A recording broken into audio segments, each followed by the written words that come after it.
శ్రీ సత్యసాయి జిల్లా కదిరి మండలం కుమ్మరవాన్లపల్లిలో ఇంట్లో పేలిన గ్యాస్ సిలిండర్లు, ఇద్దరు మృతి.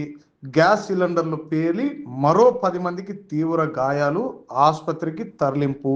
పూర్తి వివరాలు తెలియాల్సి ఉంది. కుమ్మరవాన్లపల్లిలో విషాద సంఘటన జరగడంపై పోలీసులు విచారణ చేస్తున్నారు. ఏది ఏమైనా ఈ ఎండాకాలం గ్యాస్ సిలిండర్లు చాలా జాగ్రత్తగా వినియోగించాలి.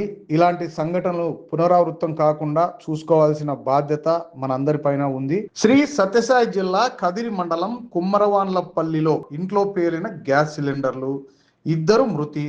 గ్యాస్ సిలిండర్లు పేలి మరో 10 మందికి తీవ్ర గాయాలు, ఆసుపత్రికి తరలింపు. పూర్తి వివరాలు తెలియాల్సి ఉంది.